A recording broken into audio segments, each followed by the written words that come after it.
What's up, y'all? I just finished watching episode 1 of HBO's new limited series Welcome to Derry.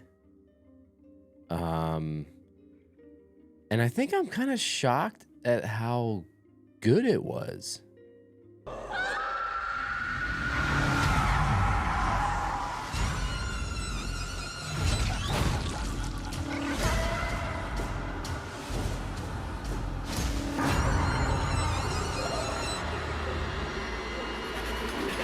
For those who are not familiar with it is a novel that was written by Stephen King about we'll call it like an otherworldly evil being, that is the it, that primarily lives, beneath this town of Derry, and every 27 years it emerges from this slumber, and it has to feed, I think, primarily on children. Like the whole shtick of it is that this thing, wakes up from this sleep and it has to basically terrorize and ultimately devour like the life essence from children. And so the whole mechanic of it is that it's able to shapeshift. It takes on many forms. Whatever it thinks is going to scare a particular kid the most is the form that it will take on. And the most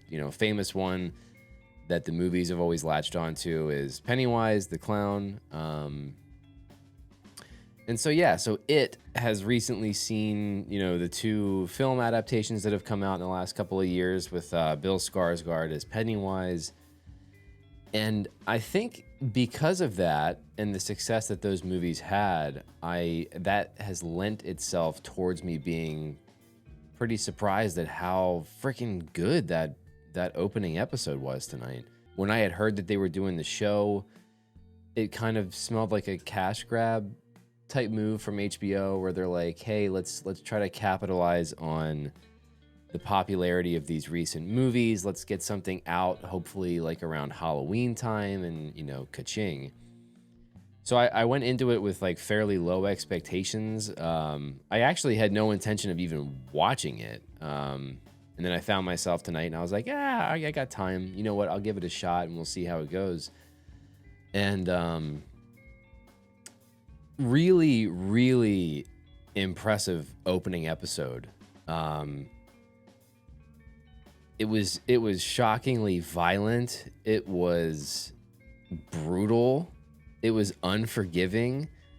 And I think what I liked most about it is that all of the scenes where they have, the it things happening, outside of one with the familiar voices in the pipes thing, outside of that, every other encounter felt very original and unique. And they were all really effective and cool. And so I think that's my main pillar of why this episode was so good, is because none of it felt familiar, right? And we can go over, I won't spoil what happens specifically, but the overall gist of this season is that we are in 1962.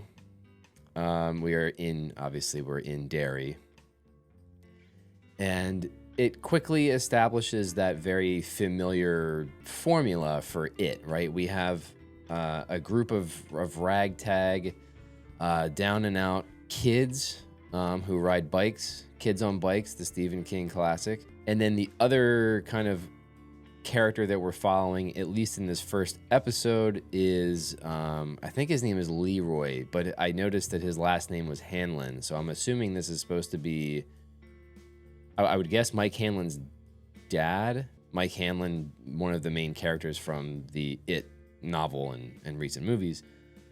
His dad, if it's his dad, is in the Air Force, and he arrives with some other dude. He's like a high-ranking, I don't really know military rankings, but he's some higher up ranking member of the Air Force, and he shows up in Derry at an air base where the Navy, I think they said they're working on like the new model of the B-52 bomber, I believe. There's even a scene where like Leroy Hanlon he's like asleep, and these dudes wearing like, I think they're supposed to be like Air Force jumpsuits. They kind of looked like a gas mask, and they were in all black, and they wake him up, and they're threatening him, and they're beating him, trying to get the specs out of him for the new planes. Like, I don't know if, I guess they're like some sort of spy assets for other countries. There's a lot of mention in this episode about like nuclear weapons and the Soviets and things like that. So they do a lot of world building in this to really establish like, hey, these are the times that this show is taking place in.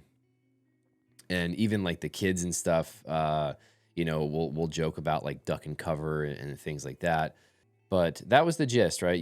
Here's the group of the ragtag kids, and then you have this kind of B plot where you're just following along with Leroy Hanlon. And he's in this first episode, he's essentially just kind of getting himself acquainted with the people at the air base. Not a ton of time. His big scene was that scene where he's woken up by the people that are trying to get the specs for the new plane out of him. And then on the kids' side, we open the episode with let's establish how it is going to work. There's going to be a kid who is kind of sad and lonely and by himself. And so we open up with a kid named Maddie who has snuck into a movie theater to watch a movie. And then he gets busted by I don't even know what the hell you call those people. The people that walk around with like the flashlights, and they check to make sure everybody who's in the theater is paid and is of age, whatever.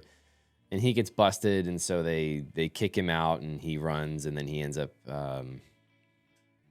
basically encountering it on his way home, and he goes missing. And that's kind of like our catalyst for the episode. But I will say that opening sequence of this kid and the way that it manifests itself, it was just beautifully chaotic and off the rails. Like, it just goes from 0 to 60 so quickly in such an unexpected way that it just, from the get-go, like, this show just kind of hooked me, and it threw me, and I was like, oh, wait a minute. This isn't feeling cash grabby to me. And the other thing that I want to mention is that in a very typical HBO fashion, they quickly let you know that there are no characters who are safe in this first episode.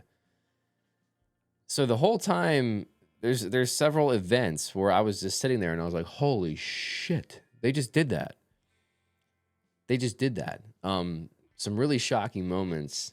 It just felt fresh, man. It felt shockingly creative and original. Understanding the fact that we're kind of existing on the basis of something that we've seen before and that we're familiar with. I was really happy that there's no Pennywise in this opening episode, which was kind of surprising to me. I was expecting him to show up at some point in some capacity, and that this show would kind of like ride on the coattails of that form of it, right? That's what you market, is Pennywise. And I know that Bill Skarsgård is attached to this series, so I do expect to see Pennywise at some point in the show, but it did not manifest in this first episode. I'm trying to think what else. Some pretty okay performances from some of the kids. There's a kid named Phil who is like your he's like your Richie Tozier. He's like the funny, kind of humorous kid. And then he has his best friend, Eddie, who is the more kind of thoughtful Eddie Kasprak-ish inspired character. So you have the two of them. And then you have there's a girl who her name, I believe, was like Lori. But again, I wouldn't compare her to Beverly Marsh because she felt way more timid and kind of like just sad, just like a sad vibe. And then there was another girl who is the daughter of the guy who's like the maintenance dude at the movie theater. The movie theater is kind of like our grounding location, it seems, in this first episode, where there's a lot of things going on in the theater, around the theater. And so Yeah, that was the new thing with the group of kids in this first episode, is that they are not all immediately like friends with each other, right? You had Phil and Eddie, who are like a pairing, and then Lori, and then the other girl, I can't think of her name because I literally just watched it. But the two of them aren't like, they don't know each other. They're not friends. They don't even know the boys prior to this episode. So there's a little bit of a difference there in the chemistry and kind of the formula of like, you'd expect to see, here's a giant group of kids who are all pretty much BFFs, right? And then there's like the one or two new kids that get added in, but they break away from that here. And well, I'll talk briefly on the ending. And again, I don't want to spoil anything. I think I've given enough of the exposition away.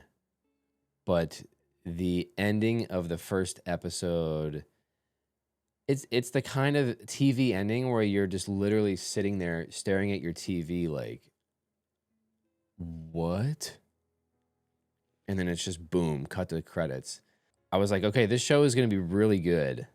Either it's not going to maintain this level, and they just had a really tight, effective pilot ready to go, and then maybe, who knows, maybe it peters off and it doesn't maintain the same level of effectiveness throughout. But I'm genuinely super curious to see where we even go from here into episode 2.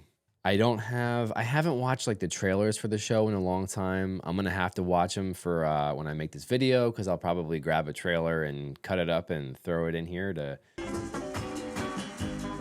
ensure that you're not just staring at my mug for the entirety of the video. So I'll refamiliarize myself with some of the marketing materials, and maybe I'll be able to glean some things to come. I think Mike Hanlon's mom is a part of it. I feel like one of the trailers, there's like a woman who I feel like she was like on a date with the Hanlon dude, the Air Force guy. So I would assume that happens. You get the foundations of like, where Mike's family came from. But that's it. Yeah, I don't want to ruin anything else. I just wanted to come on here and just to say again, I was like, I had no intention of even watching the show, let alone doing a quick review video of it. But dude, the pilot was really, really good. I'm shocked. I loved all the creativity, all the different manifestations of it. Aside from, again, I said they do go with the voices in the drain gag, but that's fine to do it here and there. Have those little nods to what has been seen before, because everything else just felt original and cool and wacky. And like I said, dude, that opener with the kid the kid in the theater is brilliant. It's so right up my alley with like, you just don't, like, you can sense things are starting to go strange, but then you just have no idea how strange and how fucked it's about to get. I loved it. It felt inspired. It felt original. It felt fun. So maybe this will become a regular thing. I'm definitely gonna watch next week, and I'll keep doing my little quick reviews. So yeah, here's hoping the next one is as good as this one. Really strong start. If you watched, I appreciate you, and y'all be good out there. Peace.